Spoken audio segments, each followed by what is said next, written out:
Welcome in to the Energy Tech Podcast presented by OpSite Energy, where today we will be discussing the future of industrial automation operations, a series with special guests, Bill Bane and Jerry Reeves. Guys, welcome to the show. Hey, Jeff, it is good to be here. I am your co-host, Mike Flores, with the Energy Tech Podcast right here in Canonsburg, Pennsylvania, in the heart of the OpSite Energy Control Center. And with me on this episode is, of course, two of my great partners. Guys, glad you're here. It is Mr. Bill Bane, and good to have you, Jerry Reeves, who's already been on the Energy Tech Podcast. But again, guys, welcome back. This is part of our series that we're covering, and we're really focusing on Neeve. And, I want to get you guys feedback right now. One of the things that's really growing is not just cyber attacks, but I think the backdrop of the spend that's happening in cybersecurity. Now, what do I mean by that? And, what I mean by that is right now globally, the total spend, the outlook going into 26, and just the 2025 number was $212 billion.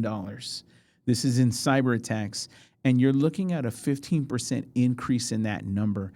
And the three main pieces or drivers behind that are the new AI defenses that people are looking at, because I think people look at AI and it's not just the good, but the bad of it. The other one is the cloud native security, because there's lots of reliance on the cloud. So you want that security and resilience. And I think the last one is just identity controls, regardless of whether it's least privilege or multi-factor. It seems to be a big deal right now and still will be in our business. And with that, I want to talk about Neeve. But from your perspective, I want to understand how critical it is that you guys are seeing cybersecurity going into the new year in 26. I'll start off, Mike, at a little higher level, and then Jerry can dive in. Remember in the last episode, we talked about bringing SASE, Secure Access Service Edge. Yes. Something that enterprise IT has been developing for more than a decade, okay? Their main concern has always been cyber first, right? No question about it. They'll take their email servers down if we're going to be secure. So now that you bring enterprise IT to the OT, all right, industrial SASE, what you have is, instead of a bunch of vendors, a bunch of tools cobbled together, working with the Purdue model, all the firewall rules and all that, you have cybersecurity that's foundational. Right. The whole thing's built around it up, so there's no need for bolted on new protections. It's built in.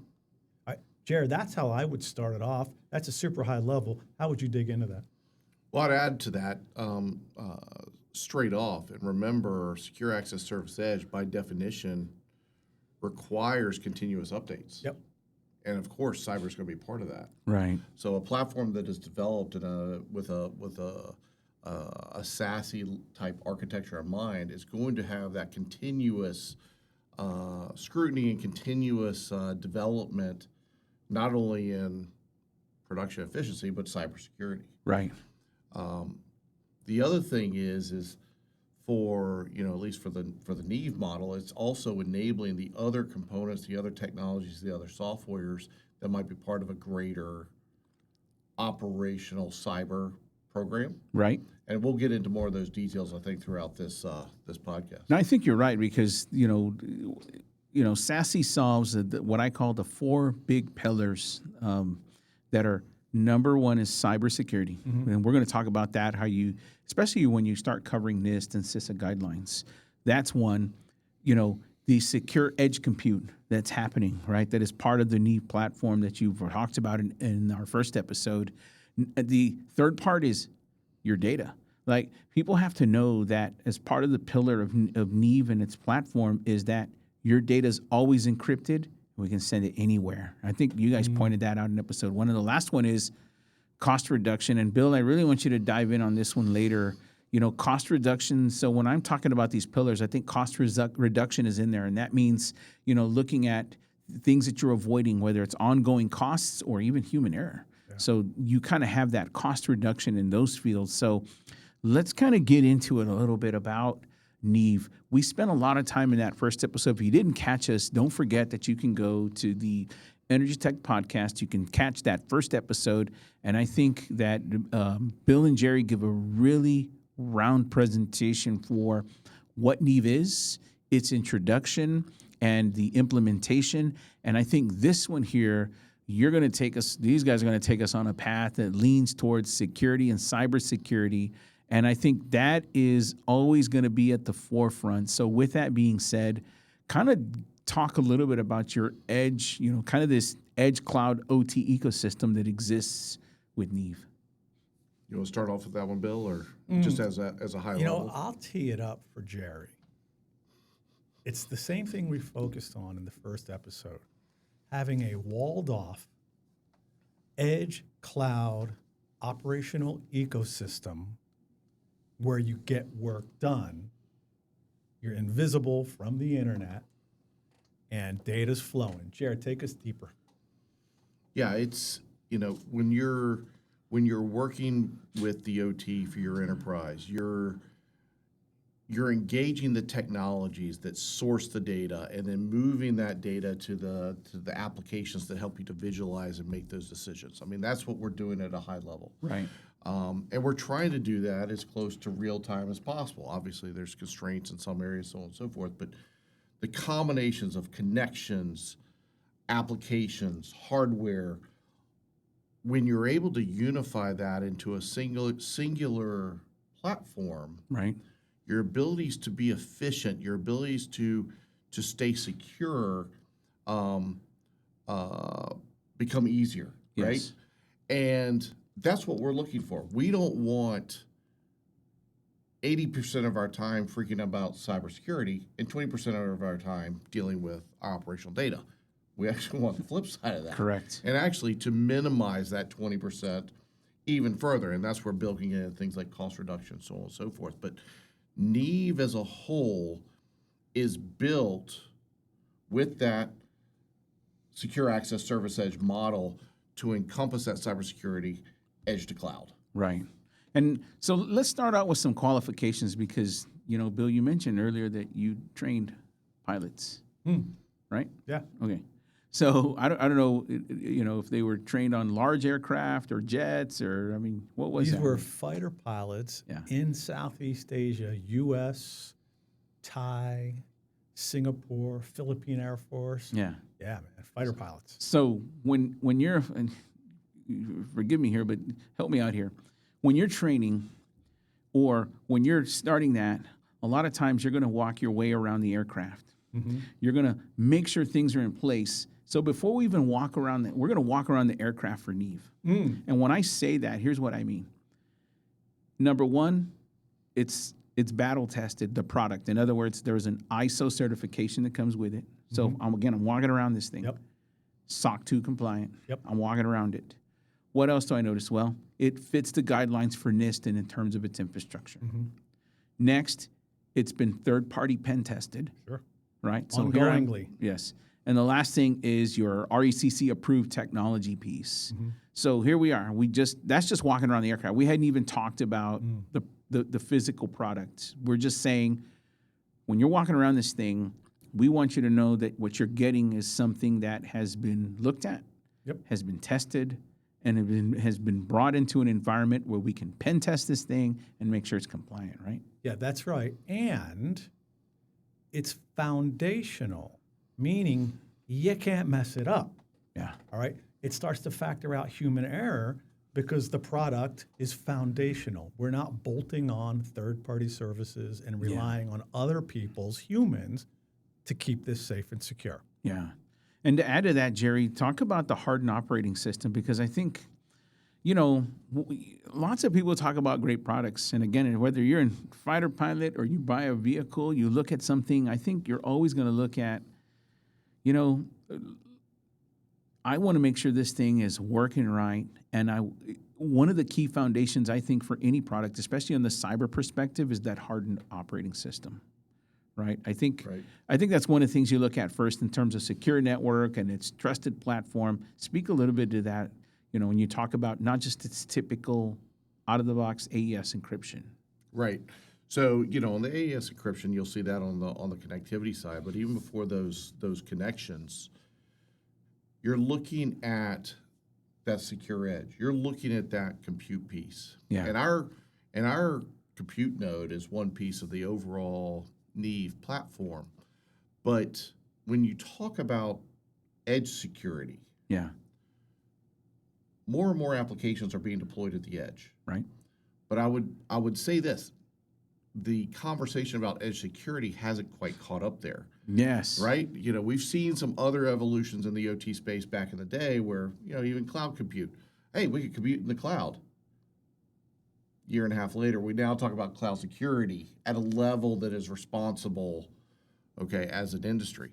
Same, Right. I get the same feeling right now about edge compute, but from Neeve's perspective, we're not waiting.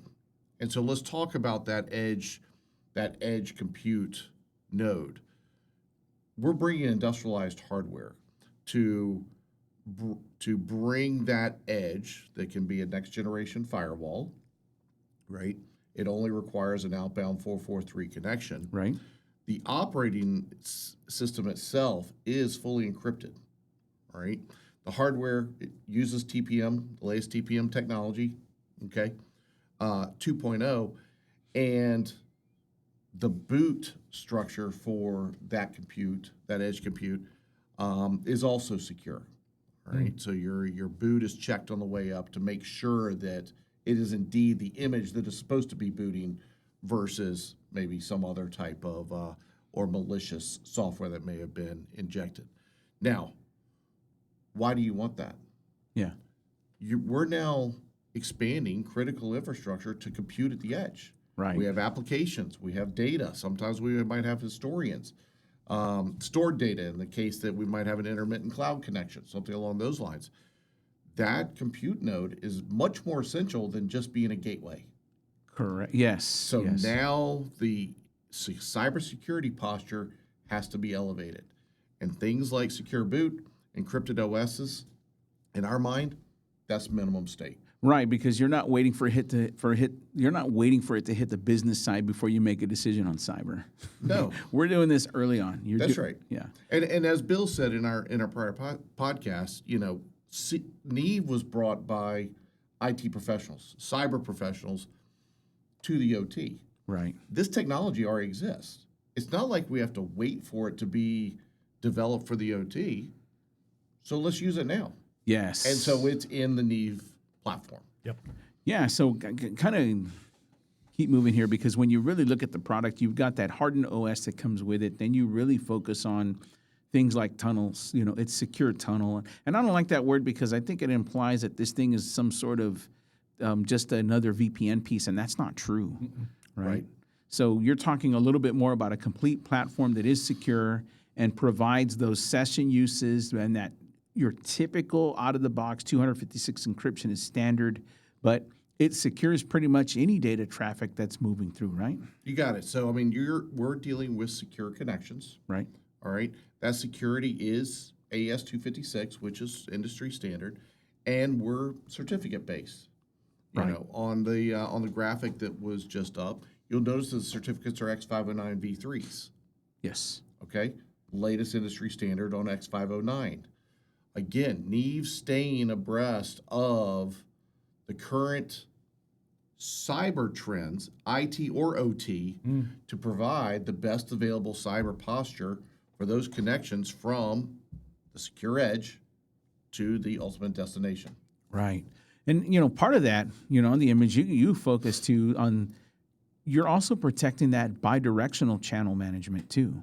So it's not just, we all want that outbound traffic. I think that's important. Like anytime that you can, hey, I just want to pass something to you. I want to avoid a situation where I'm allowing users to run some sort of bidirectional. A lot of times, yeah, you do want to avoid that, but there is lots of room, or there's room for that bidirectional channel management, and just give you that simple hierarchy, right? That's available in Neeve as well. Well, if you look at our overall system management, that edge node is part of our overall ecosystem.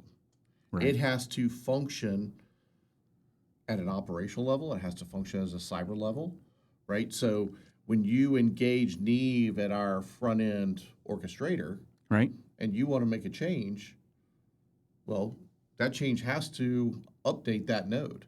Right. And so our bidirectional communication allows our master orchestration system to make those key updates, whether it is for performance, whether it is for cyber or application.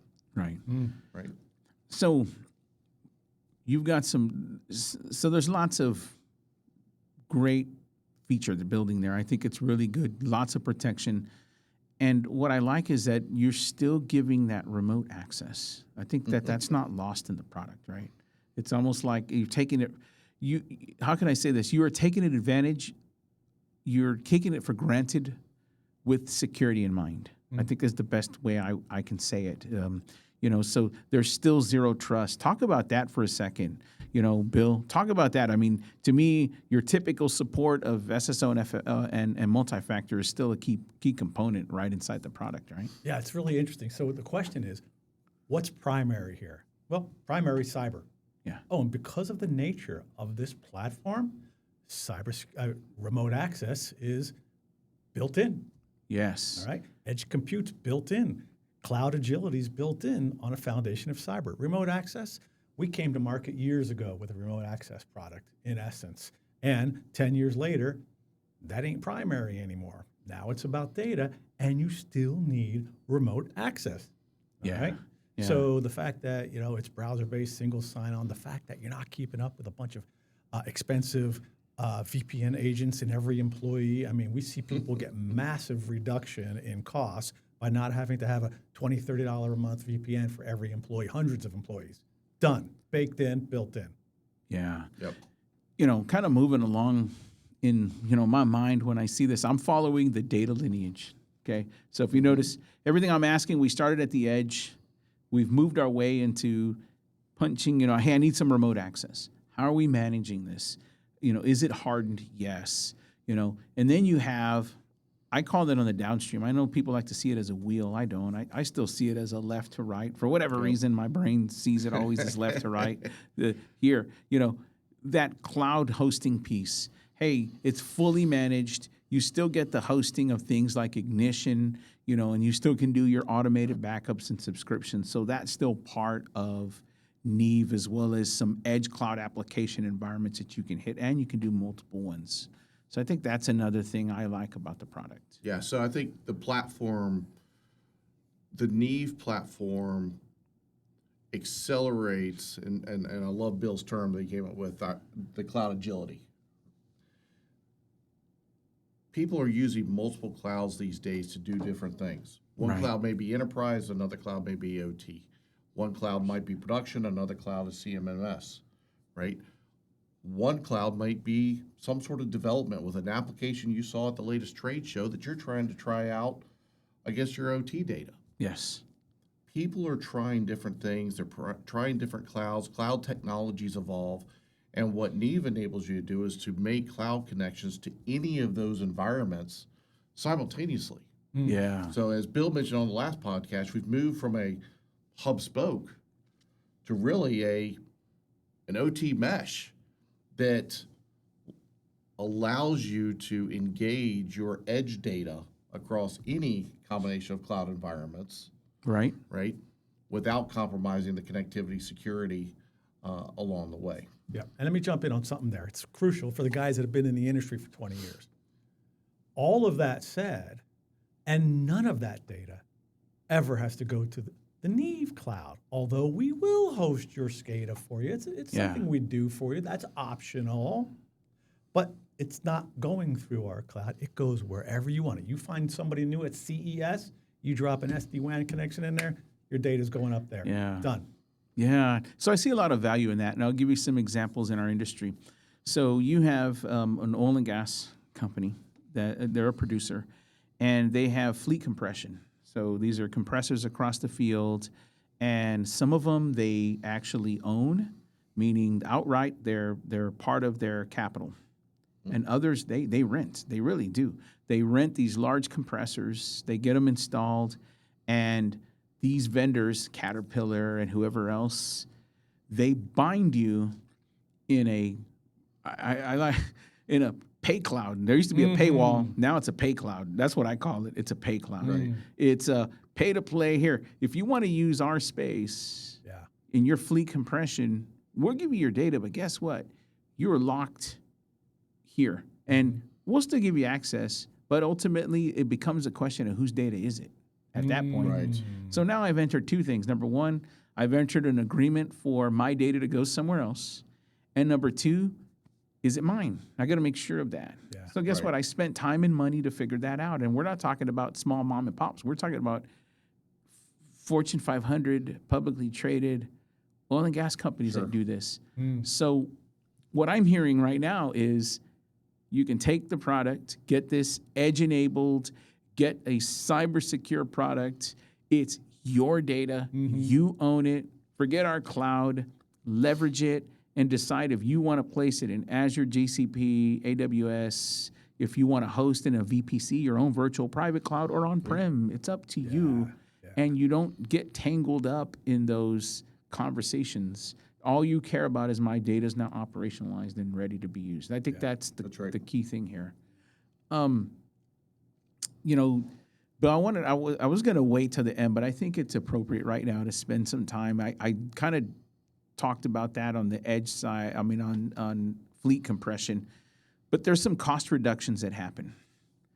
And I talked about one, right? I don't have to spend my time with someone else's cloud because those are pay-to-play scenarios. So forgive me, but if you're Caterpillar, you know it, you do it.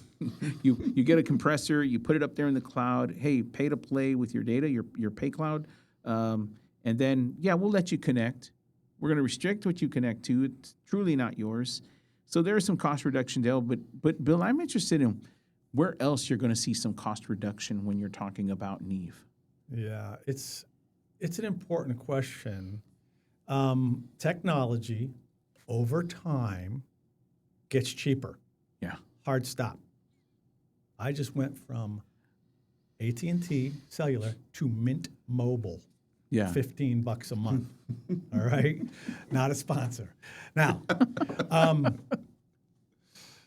when you have a single vendor, single plane, by definition, you're going to be saving money per site 100%. I'll give you some areas.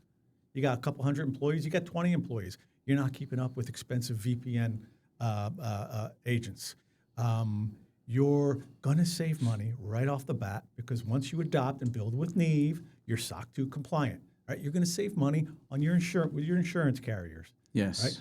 A lot of this stuff you could build on your own if you've got expensive IT people. But now that it's automated into one secure plane, you're going to save on the labor line. Hard stop. Now, that means, Mike, the guys that you love in the field can get on to optimizing systems and not keeping the plumbing. So labor, access, insurance, to name a few. Yeah. Wow. And, Bill, I think, you said that, but I think just thinking about it now, that you're right. I think there's a huge expense there. Right now in our industry, we're wanting to see areas where we can take data from the edge, contextualize it, give it context, and I don't have to spend the money on data engineering on the other side, like in the cloud. Okay, and I do that because I introduce things such as UDTs from Ignition at the edge. I create, that UDT that's going to allow me to articulate the data and instantiate it to my cloud platform of choice. And I didn't have to put a single data engineer to make sense of the data, because why? I've got my UDT structure. I'm piping that. I'll just use the word piping. I'm sending that over to a broker. From the broker in a Sparkplug B scenario, that data is now nice and clean. I can carry that over into the cloud, put that into Snowflake and what looks like SQL, and now I can hit that with what we call an API layer for a mobile application, or I can do anything I really want to do with the data. So I'm killing my cost that way. And I think you're doing the same thing in terms of that type of cost savings, because I'm not just saving money that way, but what you're saying is that, Mike, there's an ongoing upkeep that has to happen, and you're avoiding that whole layer of ongoing upkeep. Listen, the cost savings can go on and on. The upkeep, the rip and replace doesn't have to happen to modernize your infrastructure. How about this? Your cell phone bills out in the middle of the Permian Basin. Yeah. All right? Because you're doing the work at the edge and only sending that data which you need up to the cloud. Yes. Now you talk about savings of bandwidth up in the cloud. The savings, when you optimize from edge to cloud, your savings go on and on. Yeah. I think so. That for me is one of the game changers. I think too, you just said it right now, and I want to touch on this because there is a cost saving still with edge compute. You just said it. And so that means that I don't have that. While I do have great tools like, IoT Bridge for streaming, which is snowpipe streaming, really is what that is. I still avoid costs. What you're saying is, hey, you can do this compute at the edge, kill those costs, and then it's not just data-wise, it's power-wise, right? I mean, isn't there a power savings there too? Jared. Yeah, no, I mean, we hear it every day in the news, right? The more compute, the more power is required, Yeah. right? Yes. So, anytime you can be more efficient with data, Yeah. even at a variable cost level, you can make improvements. Because Neeve brings that unified plane, you're no longer dealing with fragmented combinations of technologies, fragmented locations, for Multiple upkeep, boxes at the edge. multiple boxes at the edge. Yeah. All of that, we are now able to provide, and I call it an ecosystem, which is to me the next layer beyond an infrastructure. We're providing this ecosystem where enterprises can now build that operational system, Yeah. the combination of connections, applications, security, Right? to move that data faster towards decisions. Yes. And that, at the end of the day, like you talked about data engineering and not having to do that anymore, if I could now bring on the 40 well site acquisition in hours and days instead of months Right. and years because of all the data manipulation, I now achieve those revenues faster. Yeah. And that return comes much faster. And that is what keeps our enterprises growing and healthy. Well, you said something else too that struck me, and is the vendor sprawl, right? The vendor sprawl. I don't, with Neeve, and we're going to stay on the context of cybersecurity. You and I both know, being especially dealing in the IT space, all three of us really. You talk about that space. Everyone wants you to go and buy the $7,000 to $10,000 Palo Alto firewall. You're almost opted to get something that you don't need in terms of that. But what happens is you take that and you want to apply it to the field, and then you're going to sprawl out not just that equipment, but additional equipment on top of that.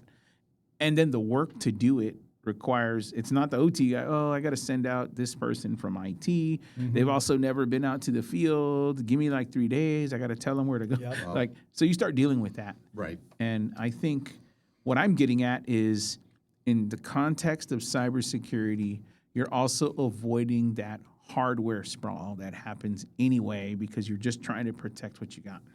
Yeah, I think you're avoiding the hardware sprawl because you're deploying purpose-built system for what you're trying to achieve. The scenario you described, I think, is a great example from the old school IT stepping into OT without understanding OT. Yeah. Yeah. Right? We're an organization, IT governs everything that's about data and security, so we're going to send expensive Palo Altos to the edge. It's a lot. It's a lot to set up. And now your poor IT tech has to spend 3 days out in the hot Texas summer, Yeah. right? Well, Configuring his Palo Alto. But here within Neeve, you're building, protecting, and communicating with purpose-built technology to do what you need to do. And that is to aggregate data at the edge, Right. and move it to where the decisions need to be made. Yes. You know, Bill, I think you guys have cases where you've saved clients quite a bit, even, you know, when we're talking about Neeve.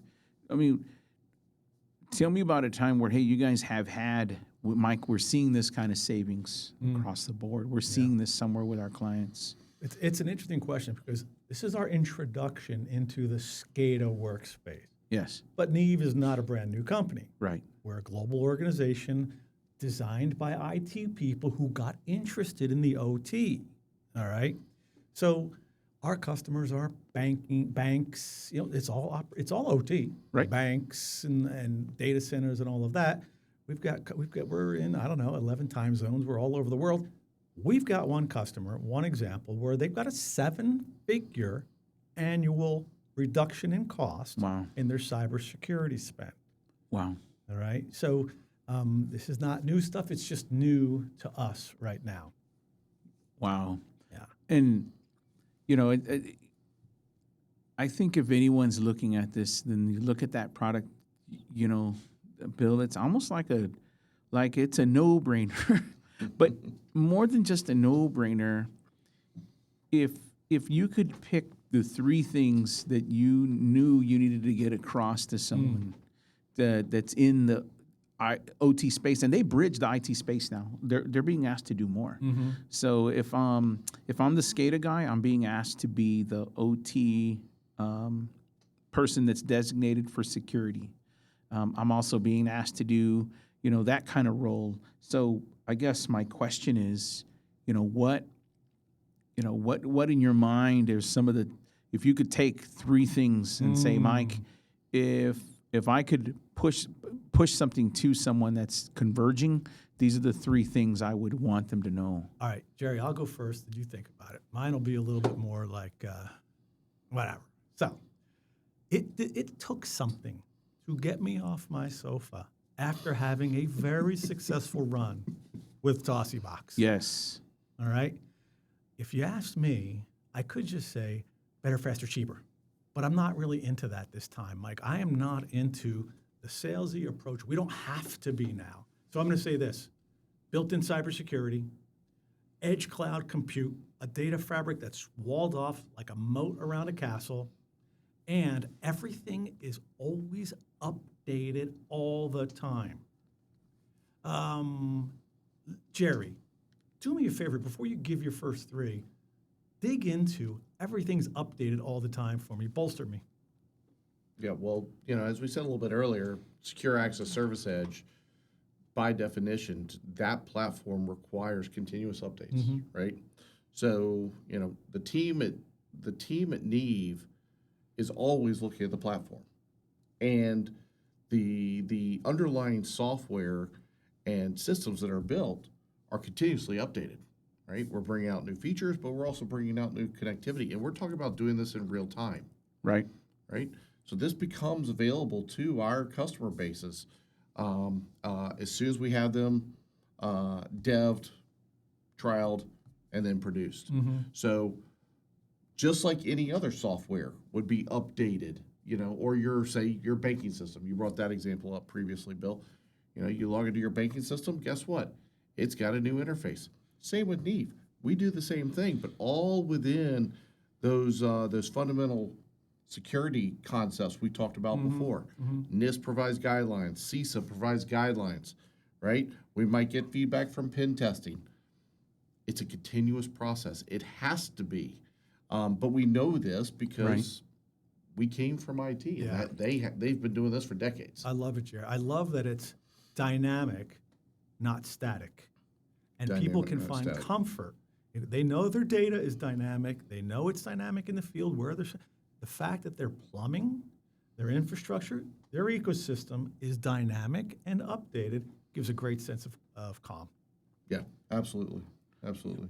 So I think with that, in terms of dynamic, I think the one thing I caught, and you guys can speak to this, is it's dynamic and typical. Because when you're in IT, let me put it this way: usually when you're in IT, there's somebody that fits a certain part of the infrastructure. Okay, here's what I mean. System is admin that kind of does everything. Then you've got a cyber person, and then you've got usually a DBA, and then the DBA sometimes masks as the data analyst, sometimes not, and then you have IT support, right? And there's 3 more roles, but typically they fall in these buckets, like those buckets. But speak about Neeve's simplicity, where you're taking IT to OT, but you're avoiding a lot of these bucket problems, those kinds of bucket problems, those kinds of, it's simple, Mike. It's not difficult. It's an easy deployable product. You don't have to be a cyber expert. So I think that's what I'm looking for is tell me about its simplicity, but at the same time, the cyber posture you get anyway, even if I wouldn't say you weren't paying attention, but that is something that comes already as part of the Neeve standard. Yeah, I think so. It's a security through simplicity, right? Security through simplicity. Many of the cyber aspects of Neeve are already embedded within the platform itself. It's not something that a user has to touch. They don't have to select AES 256 for their connections, right? They don't have to load the X509 certificates and all that complexity for communications. Right. But then you talk about things like orchestration. And orchestration is how do I set up my cloud nodes? How do I set up my edge nodes? How do I allow Bill to have zero trust access to that PLC and 2 of those 6 drives? Right? Right. That's in a very familiar web-based point-and-click format Right. that we're all used to on a day-to-day basis. Right. Right? When you provide familiar automated environments for users to engage, Right. you don't need the complexity and overhead of those specialized individuals. It's not like, hey, welcome to Neeve. Here's 18 command lines to run this Right. entire ecosystem, Right. right? It's, by the way, here's your SSO login. As you said, put it right up next to your bank account and orchestrate your Neeve and orchestrate your bank. Great. It's that simple. It Yeah. is, and Mike, OT is already hard, Yeah. right? It's hard environments, right? It's challenging work. We're asking our teams to do more and more because there's more sensors, there's more data, there's more demands from the enterprise. The last thing Neeve should do is bring a complex ecosystem. So guess what? We didn't. Yeah, I think one of the things you've done is made it simple from the systems management perspective, the remote access perspective, point and click at the edge. So kind of you taken this whole piece, and it's quite simple. And I think you've made it easy. When you really look at Neeve, there's lots of great simplicity to it. And I do want to ask, something here from the both of you. We're almost going to wrap this up because, I want to keep you guys for an even longer show. But I'm not Joe Rogan, so I can't go that long. But I do want to ask you, right now. One of the big topics that always comes up is being AI ready. I think that, and I think that Neeve is a great product. Let's not use the word product. Let's talk about the framework. And one of the things about it that I see just right off the top, because I deal with this a lot, is people want their data to be AI ready. They really do. And, do you think Neeve in its automation and its simplicity, do you think it helps to normalize data so it makes it a pathway for being AI ready? Let me go first here, then you can dig in. Okay. Neeve is AI ready. Hard stop. We even have an AI agent that you could ask to go do things. Yeah. Period. They call us Neeve.ai for a reason. Yes. Having said that, Mike, we're still programming our LLMs and all of that stuff. I mean, there's instances in building automation where people are saying things like, hey, type into the agent, hey, go show me what IP addresses are exposed or where am I exposed or whatever. And it'll go tell you 6 things you got to do right now. Yes. Shore it up. Jerry, take me deeper, man. Yeah, so Bill's right. It's Neeve.ai for a reason. Right. We're already dabbling in the space, and you're 100% accurate, Mike, that we need good data for AI to be successful, Yes. right? Now, we all know that AI is on a tremendous tear. AI agents capabilities are coming at us from everywhere. Right. There's independent agents, there's agents within software, right? Neeve sits perfectly positioned in that space, being able to provide the edge compute, the cloud compute, the interconnectivity to unify the data, Right. And make it uniform using the proper applications to make that data AI ready. It also provides the environment and ecosystem where agents on either side can work together to help our team solve these problems Right. through those connections, through those various computes, through those environments. And so now when you have an AI agent that can look at an entire OT environment and assist your teams, y'all were talking about cost savings, we've barely scratched the surface. Yeah, I think so. So, I'm not a fan of what I call agentic AI. There's this idea, well, it's going to be super autonomous, and I get that. Maybe I'll see that in our lifetime. Maybe I won't. I don't know. I don't want to speculate that. But what I do You're know, not that old, Mike. yeah. But what I do know is that I believe and I made this prediction for 26, so maybe that's why it's fresh on my mind. But I do believe we're at a point where artificial intelligence, aside from machine learning as a subset, machine learning is one thing, but in terms of artificial intelligence, that it will augment what we do or recommend. That doesn't mean wholesale take over a pipeline by any means.